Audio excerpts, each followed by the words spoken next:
This is a 2012 Vauxhall Astra, a pre-facelift to be specific, and today we're going to be having a look at it and to do a little review on it. So straight off the bat with this car, you know, I say it with near enough every car, and it seems a bit cliche of me to say, but it's another one of those cars where even by today's standard it's still got a modern look to it. It doesn't quite, you know, that 2012 look has carried it through up to this sort of era, and it still looks sort of more modern than what it is. So the next place we can look is the beating heart under the hood.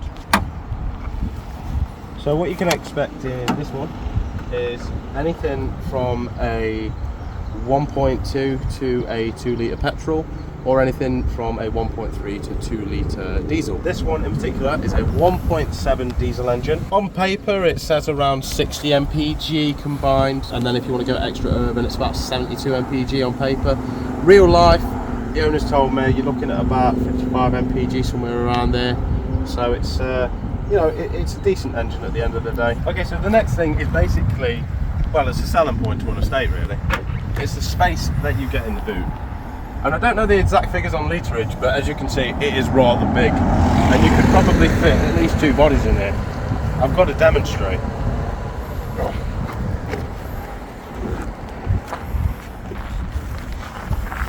So as you can see, there is plenty of room. And we could even probably fit somebody else in there. And you've got the handy cover to go over. The great thing about this is obviously you've got a bit of storage under there if you want to use that as storage. This folds back nicely, and also it's got a spare wheel. Granted, the owner of this car did tell me he had to purchase a spare wheel, but it's got space for it. That's the main thing. Heading into the back seat,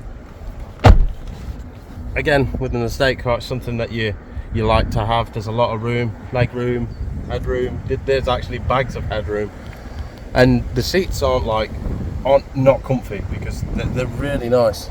Unfortunately, there is no armrest, but it is what it is. If you've got kids, that doesn't really matter. Wind out windows, again, you know, it's if you've got kids and stuff like that, stop some messing about with the button. You've got a nice cup holder, nice big cup holder here. So if you're having your drink, you've got somewhere to put your drink. No fans back here or anything,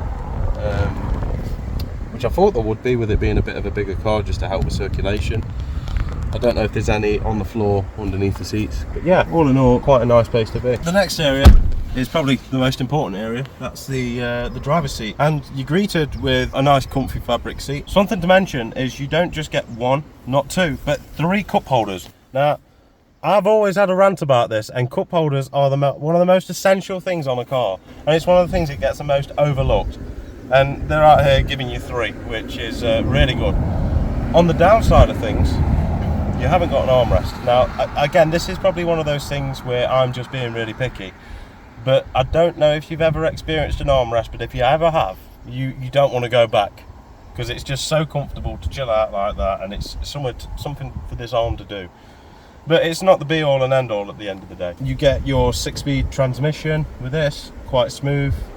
You've got steering wheel controls as well.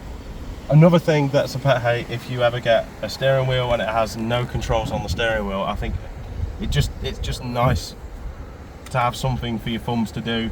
If you want to change something, boom, it's there. You haven't got to mess about down here or whatever. So let's talk about what we get with the car. So we get cruise control, we get Bluetooth connectivity.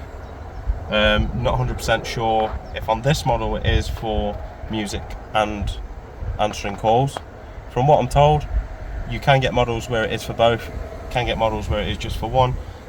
Not 100%, depends what model you get. Obviously standard things, you know, your navigation menus and things like that. And it's nice as well. I've not long done an oil change on one of these, and I find it really good because it's still in that era where you can reset the oil light with what you have here, and you haven't got to plug anything in or out like that. So that's just a little thing I like about that. These dials in particular have been changed to a uprated model. So essentially on the new one, the center screen gives you more options that you can look at, and yeah, just lets you do a little more than the original one. Another thing I want to talk about, and this is actually something that I noticed on the Zafira that I had, and that was around a similar age to this, and that is the B pillars here.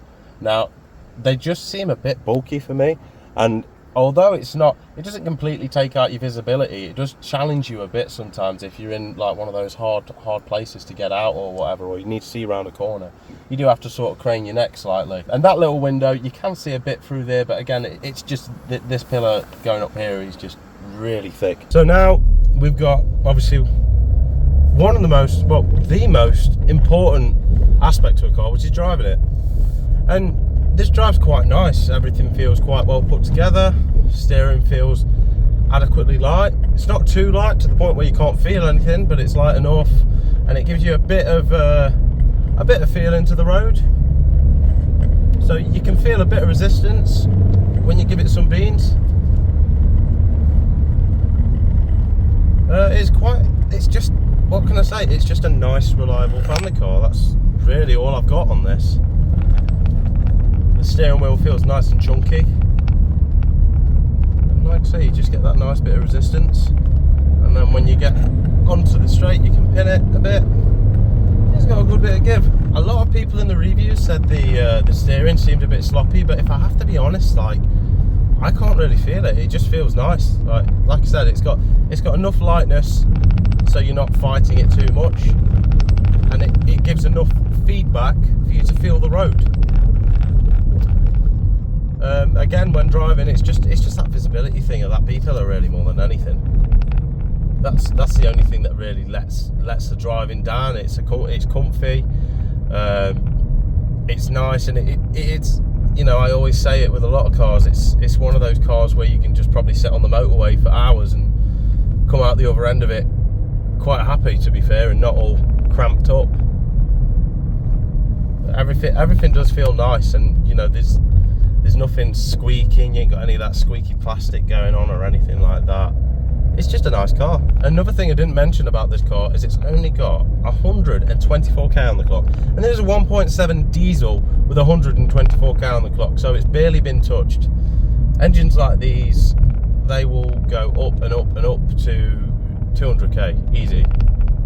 So, you know, even if you find one where it's just over 100k, it's not bad going, to be fair.